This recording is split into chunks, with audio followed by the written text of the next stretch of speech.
Salut à toi et bienvenue dans cette nouvelle vidéo sur LMJ Conseil. Alors, si tu n'es pas encore abonné à la chaîne, bienvenue à toi. Et pour ceux qui le savent déjà, on est une chaîne où on parle principalement de recherche d'emploi, comment booster sa recherche d'emploi au quotidien, comment aller décrocher le job de ses rêves. Donc on parle rédaction de CV, profil LinkedIn, réseaux sociaux, on parle aussi de recherche d'emploi en règle générale, d'entretien d'embauche.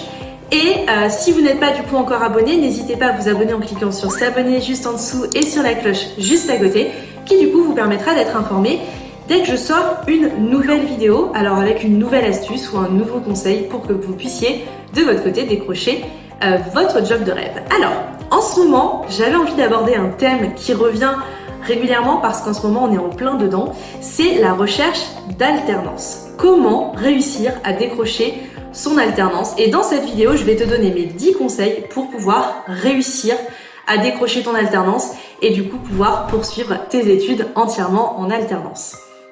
Alors, le premier conseil que je peux te donner, c'est tout d'abord de penser à vraiment scruter et vraiment être tout le temps sur les job boards. Vraiment pour le coup, parcourir les job boards. Parce que sur les job boards, donc qui sont les sites d'emploi, tout simplement, c'est là où vous allez avoir le plus de chances de trouver d'offres d'emploi qui puissent correspondre à votre demande. Alors, si vous ne savez pas sur quel type de job board, de site d'emploi vous pouvez aller postuler et aller regarder si vous avez des annonces, n'hésitez pas à aller regarder ma vidéo qui parle des 10 meilleurs sites d'emploi, notamment qui récapitule du coup les différents sites sur lesquels vous pouvez non seulement postuler mais aussi mettre en ligne votre CV. Et surtout, n'hésitez pas à aller checker des sites d'emploi, des job boards qui sont spécialisés dans les alternances. Mais pas que. Il ne faut pas simplement se baser sur ces job boards-là et sur ces job boards qui sont spécialisés dans l'alternance parce que vous pourriez finalement vous couper des portes, vous fermer des portes et du coup il faut pour le coup vraiment être ouvert quand on recherche une alternance. Donc le premier conseil que je peux vous donner, c'est de parcourir absolument l'ensemble des job boards et des sites d'emploi que vous connaissez, qui sont les plus connus et qui sont du coup les plus utilisés également par les recruteurs. La deuxième astuce, c'est vraiment d'aller investir les réseaux sociaux.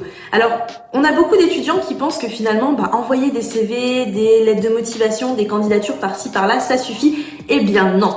Aujourd'hui, il y a énormément d'alternants qui retrouvent une alternance et qui décrochent leur alternance grâce aux réseaux sociaux. Donc, si ce n'est pas encore fait, créez-vous absolument dès aujourd'hui un profil LinkedIn et pensez à l'alimenter. C'est-à-dire qu'aujourd'hui, votre profil LinkedIn, il doit vraiment vous correspondre, il doit montrer ce que vous recherchez.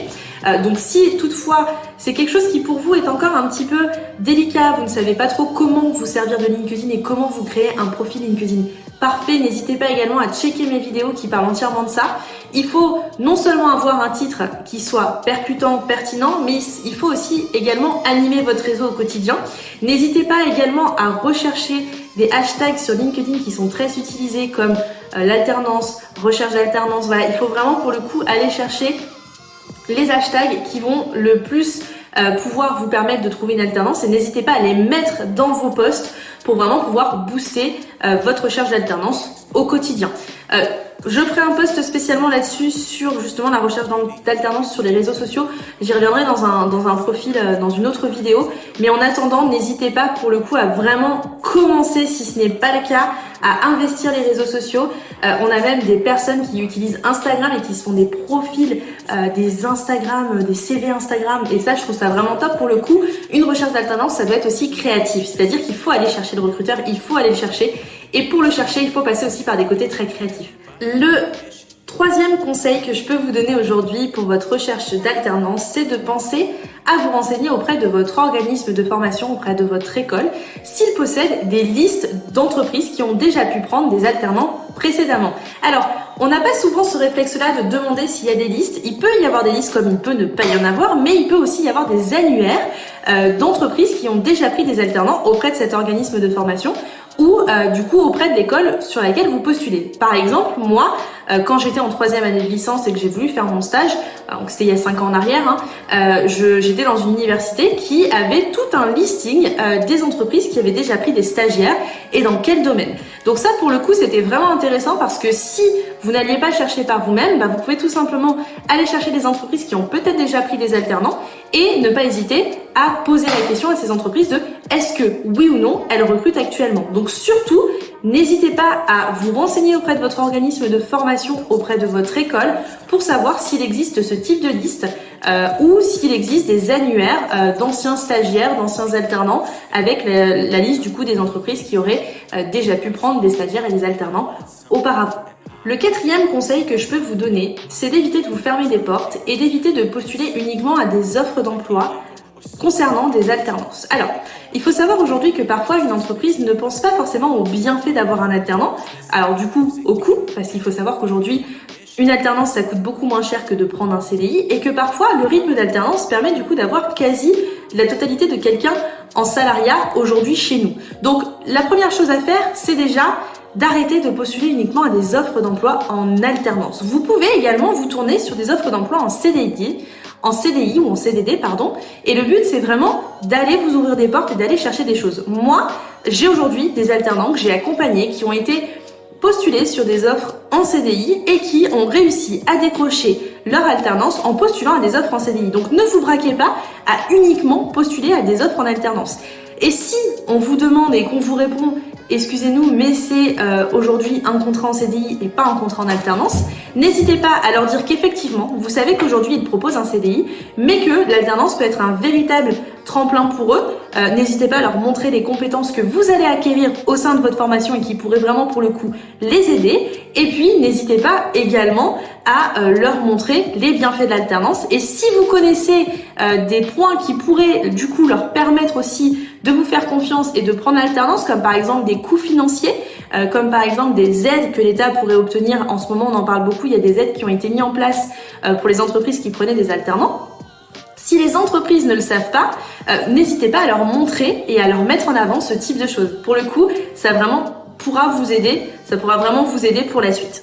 La cinquième astuce que je peux vous donner aujourd'hui, c'est de penser à faire un CV gagnant. Alors qu'est-ce que j'entends par là ? Aujourd'hui, l'outil principal de votre recherche d'alternance et de la recherche d'emploi en règle générale, c'est le CV. Il faut vraiment, pour le coup, arrêter de penser que le CV, c'est juste un bout de papier. Non, aujourd'hui, le CV, le recruteur, il a seulement 30 secondes pour le lire et il faut que dans ces 30 secondes, il comprenne qui vous êtes, ce que vous avez fait et vos compétences. Donc, n'hésitez pas à mettre en avant la durée de votre alternance. Il faut que le recruteur, il ait un maximum d'informations et surtout, n'hésitez pas à mettre en avant vos compétences et la formation que vous allez faire. Et pourquoi pas, si vous voulez aller plus loin, montrer peut-être les cours, ce que les cours vont pouvoir vous permettre de développer en termes de compétences qui pourraient être intéressantes par rapport à l'offre d'emploi que vous avez vue et sur laquelle vous postulez. La sixième astuce que je peux vous donner, c'est de suivre l'ensemble de vos candidatures. Je sais que c'est compliqué, je sais que c'est difficile, qu'on postule en masse quand on fait de l'alternance, qu'on envoie 100, 200, 300 candidatures et que c'est pas toujours évident de les suivre, mais il faut absolument les suivre.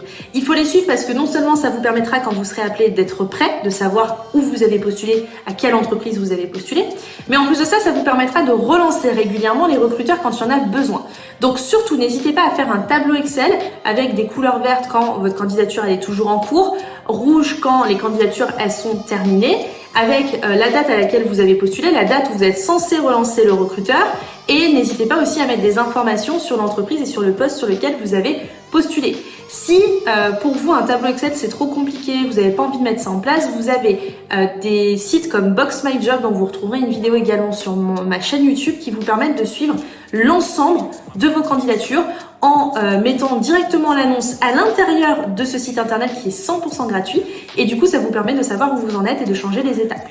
Donc ça c'est vraiment intéressant parce que du coup aujourd'hui suivre ces candidatures c'est non seulement vous permettre de pouvoir relancer le recruteur quand vous en aurez besoin, mais en plus de ça, ça vous permettra quand vous serez appelé d'être prêt et de pas vous retrouver face à une entreprise et de dire je sais pas de quel poste on parle, de quelle entreprise on parle, qui pourrait être rédhibitoire par rapport à un candidat qui pour le coup aurait vraiment eu l'opportunité de se renseigner et qui aurait marqué le recruteur parce qu'il connaissait l'entreprise et le poste. La septième astuce sur laquelle il faut absolument penser, c'est penser aux infos pour le recruteur. Alors souvent on a l'impression que c'est des choses qui sont bêtes, que finalement les infos le recruteur les a déjà, mais non, il faut vraiment pour le coup que vous donniez un maximum d'informations au recruteur. Donc que ce soit vos compétences, que ce soit les choses que vous allez apprendre, ou encore tout simplement la date à laquelle doit commencer votre alternance, sur quel rythme, à partir de quand, sur quelle école vous êtes actuellement, parce que tout ça, finalement, c'est des informations dont le recruteur a besoin. Moi, régulièrement, je recevais des demandes de stage, mais sans indication sur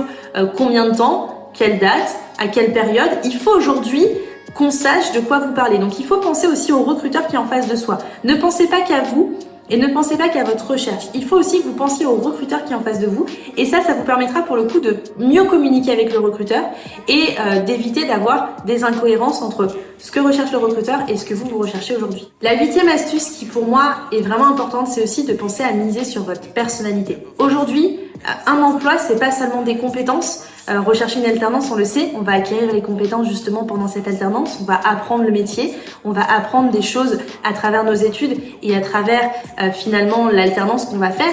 Et du coup, il se peut que quand vous allez postuler, vous n'ayez pas toutes les compétences qui soient nécessaires pour le poste. Alors, il faut penser à miser sur votre personnalité. Votre personnalité, c'est ce qui fera qu'on vous embauchera. Donc, pensez à bien travailler là-dessus, à bien travailler, par exemple, les traits de personnalité qui pourraient être importants dans le poste que vous occupez. Par exemple, si vous cherchez une alternance en business développement, donc dans le métier commercial, dans le secteur du commercial, il faudra que vous soyez quelqu'un qui soit plutôt extraverti, qui soit quelqu'un qui parle facilement, qui aille facilement vers les autres, qui soit persévérant. Et n'hésitez pas, du coup, à vous préparer en amont des petites listes de traits de caractère, de traits de personnalité qui pourraient faire que on ait envie de vous embaucher vous et pas un autre candidat. Il faut pour le coup vraiment miser sur votre personnalité parce que c'est ce qui fera que vous serez embauché ou pas dans une alternance. Votre personnalité, c'est vraiment un tout. Et parfois, je le dis aussi dans une recherche d'emploi classique d'un CDI, c'est que on peut ne pas avoir toutes les compétences, mais on a la bonne personnalité. Tandis qu'on peut avoir toutes les compétences, mais si on n'a pas la bonne personnalité, ça ne matchera pas. Donc misez absolument sur votre personnalité. La 9e astuce que je peux vous donner, c'est de voir large et de ne pas se limiter et de ne pas se fermer des portes. Je sais que parfois, on a tendance à voir juste en face de soi et on va pas plus loin. Mais la recherche d'alternance, il faut aller plus loin. Il faut se renseigner, il faut élargir ses horizons. Et vraiment, pour le coup, c'est ce qui vous permettra de vous ouvrir des portes. Surtout, ne vous fermez pas de porte.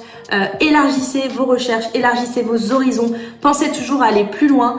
Et c'est ce qui vous permettra de faire mieux qu'un autre candidat, de faire mieux qu'un autre alternant qui est en recherche. Il faut pour le coup vraiment booster sa recherche, aller plus loin, aller plus loin, aller plus loin et toujours s'ouvrir des portes. Arrêtez de vous limiter, arrêtez de vous enfermer dans des boîtes, arrêtez de penser que la recherche d'alternance c'est quelque chose où en fait il va falloir finalement postuler qu'à des offres d'emploi d'alternants, il va falloir postuler qu'à ce secteur d'activité là, qu'à cette entreprise là. On sait aujourd'hui qu'on a des choses qu'on a envie de faire, mais on ne pourra pas forcément faire l'alternance de ses rêves. C'est-à-dire que votre alternance, c'est quelque chose que vous allez peut-être faire pendant 1 an, pendant 2 ans. Alors attention, il faut faire quelque chose qui nous plaît. Le but, c'est pas non plus de prendre la première alternance. Mais parfois, peut-être que ce sera pas dans le secteur d'activité en particulier que vous vouliez ou dans l'entreprise que vous vouliez en particulier. Mais ne vous fermez surtout pas de porte et ne restez pas condensé dans cette boîte, vraiment pour le coup enfermé dans une boîte. Le dernier conseil que je peux vous donner, la dernière astuce que je peux vous donner aujourd'hui pour décrocher votre alternance, c'est de ne rien lâcher. Je sais que parfois c'est compliqué, que des fois on envoie des centaines de candidatures et qu'on n'a jamais de retour, mais il faut pas se déstabiliser parce qu'on n'a pas de retour. Et puis il faut relancer, il faut vraiment pour le coup vraiment toujours y aller, ne jamais rien lâcher. C'est votre persévérance qui vous permettra pour le coup vraiment d'aller plus loin. Si jamais vous avez un retour négatif, eh ben c'est pas grave, c'est-à-dire que c'était pas la bonne endroit. Prenez en compte ce retour négatif, voyez ce qui n'a pas été et en fonction, améliorez-le et ne lâchez rien. Vraiment pour le coup, ne lâchez rien parce que vous allez trouver cette alternance et vous allez décrocher l'alternance qui vous permettra de poursuivre vos études. J'espère que cette vidéo t'aura vraiment aidé pour le coup si tu es en recherche d'alternance. Si tu as encore des questions par rapport à ça, n'hésite pas à me laisser un commentaire ou à m'envoyer un message privé sur Instagram, sur Facebook ou sur LinkedIn. Pour tout ce qui est également recherche d'alternance, je vous ai également indiqué d'autres vidéos de ma chaîne YouTube. Donc n'hésitez pas à vous abonner sur la chaîne, à aller voir d'autres vidéos. On a des vidéos sur la rédaction de CV, sur les profils LinkedIn, sur le suivi des candidatures. Voilà, il faut surtout pas se limiter à juste cette vidéo. Il faut aller chercher, il faut aller plus loin. Et si vous avez envie, n'hésitez pas à vous abonner à la chaîne, à aller regarder les autres vidéos. En tout cas, je vous souhaite à tous une excellente journée et je vous souhaite à très bientôt. Je vous dis à très bientôt et j'espère pour le coup que vous décrocherez votre alternance. À très vite.